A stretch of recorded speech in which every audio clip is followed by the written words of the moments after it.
Today, we're really getting into one of the most complex and frankly dangerous rivalries playing out right now, the Iran-Israel conflict. Really is. And it's so much more than just, borders or armies clashing. We're talking deep ideology, military power, huge nuclear fears, and this whole web of proxy fighting.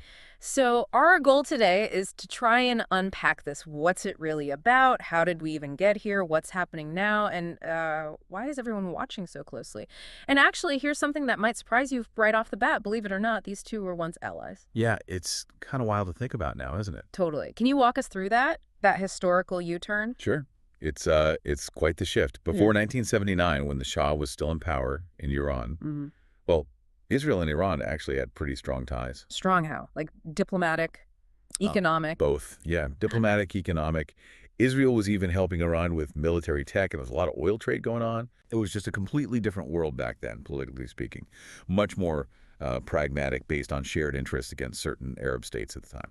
Okay, so 1979, what happened then? What just completely flipped that switch? Well, 1979 was the Islamic Revolution. Yeah. Huge turning point. Right. The Shah was overthrown, Ayatollah Khomeini came to power, and Iran became a theocratic Islamic republic.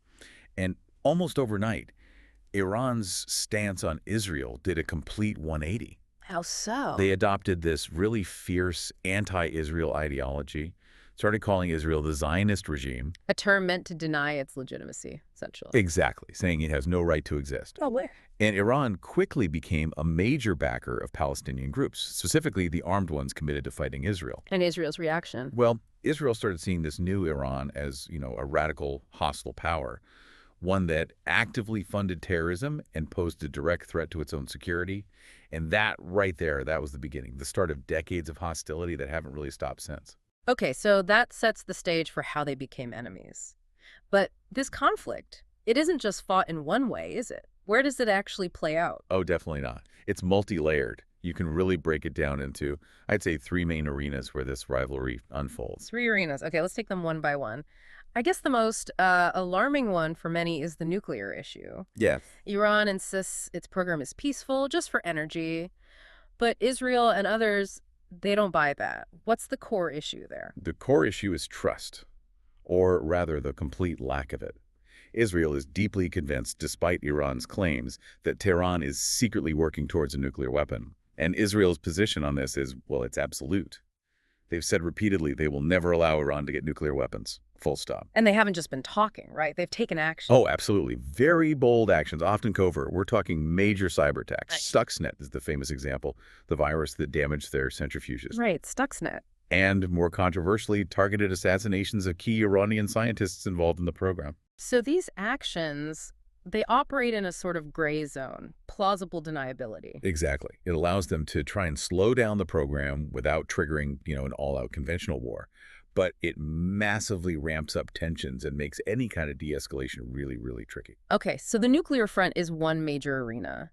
But a lot of the conflict seems to happen indirectly, this shadow war concept. Can you explain that? Yeah, the shadow war is crucial to understanding this. Iran, for the most part, avoids launching direct attacks on Israel itself. Why? Too risky. Too risky, potentially escalatory, yeah. Instead, their strategy is to build up and support a network of allied militant groups across the region. Proxies. Exactly. Proxies. Yeah. Players you've probably heard of. Hezbollah in Lebanon, a very powerful force. Then you have Hamas and Islamic Jihad in Gaza, plus various Shia militias they support in Syria, Iraq, even down in Yemen with the Houthis. And these groups are the ones engaging Israel more directly. That's right. They're the ones regularly firing rockets, launching drones, carrying out attacks against Israeli territory or interests. They act as Iran's leverage, its forward defense, you could say. And Israel's response to that. Israel hits back frequently, especially in Syria. They carry out a lot of airstrikes targeting Iranian personnel, weapons shipments, and the infrastructure of these proxy groups. So what you get is this sort of constant, simmering, indirect conflict. Blows traded through third parties. It makes holding anyone directly accountable really hard and just keeps the whole region on edge. A perpetual state of indirect war. That really paints a picture of the shadow war. Okay, so we have the nuclear issue, the proxy wars. What's the third arena? You mentioned something deeper, ideological. Yeah, this layer goes beyond just military strategy. It's about ideology and a bigger struggle for regional dominance. Okay. Well, Iran, particularly since the revolution, sees itself as the leader of the Shia Muslim world, the vanguard, resisting Western influence and challenging the traditional Sunni powers like Saudi Arabia, and of course challenging Israel, which it views as an illegitimate implant of the West. And Israel's perspective on that. Israel, being a democratic state with a Jewish majority, sees Iran's revolutionary vision, its anti-Zionist ideology, and its support for militants as fundamentally dangerous, destabilizing for the entire region.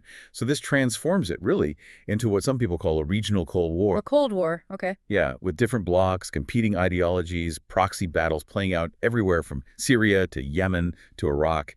It's not just about Tehran and Jerusalem anymore. It's a fight for the future direction of the whole Middle East. We've covered the long-running dynamics, the proxies, the ideology, but things really escalated recently, didn't they? A very direct confrontation happened. Tell us about April 2024. Yes, that was a huge moment, a real turning point, potentially. In April 2024, well, first, there was an alleged Israeli airstrike on an Iranian consulate building in Damascus, Syria. Which killed some high-ranking Iranian generals. Exactly. Senior commanders from the Revolutionary Guard Corps. And Iran's response was unprecedented. Unprecedented how? For the first time ever, Iran launched a massive direct attack from its own soil against Israel. Over 300 drones and missiles fired towards Israel. That's some major escalation from the usual shadow war tactics. Absolutely. It crossed a red line that hadn't been crossed before on that scale. It was overt, state-on-state. So, how did Israel respond? And what was the global reaction? Everyone must have been holding their breath. They were.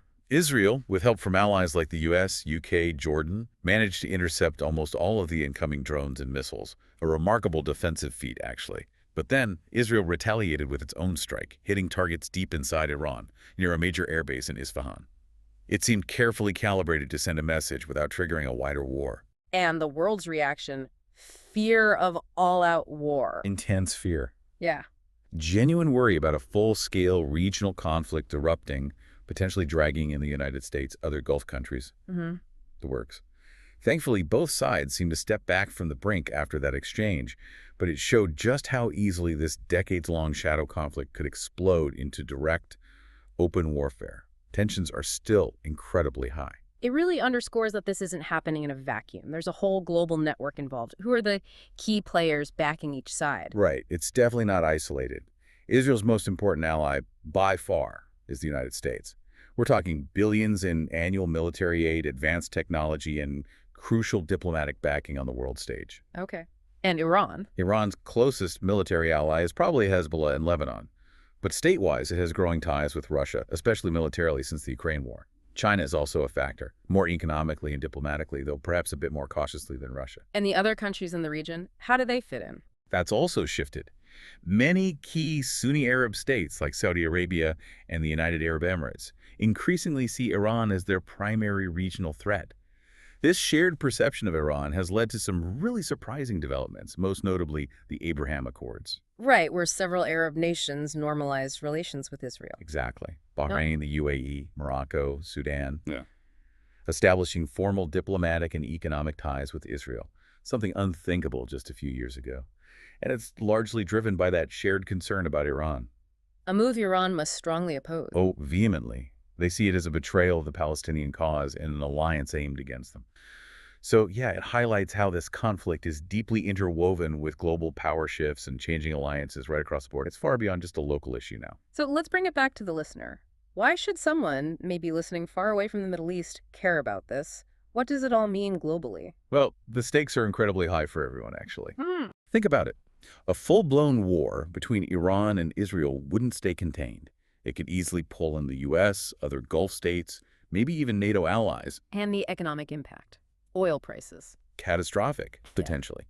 A huge portion of the world's oil passes through the Strait of Hormuz, right next to Iran.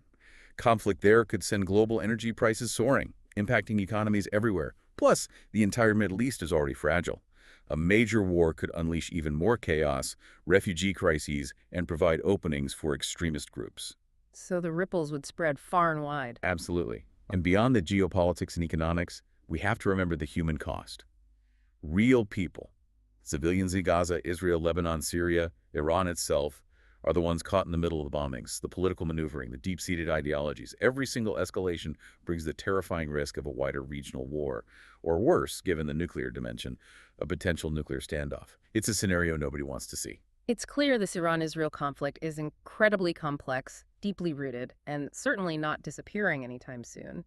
The world really can't afford to look away. No, it can't. And looking ahead, the absolute priority has got to be finding ways to prevent that all-out war, whether that's through, persistent diplomacy, even if it seems impossible sometimes, or through concerted international pressure, or just smarter strategic thinking on all sides to avoid miscalculations. Because ultimately, as you said, it's ordinary people who pay the price for conflict, not the government making the decisions.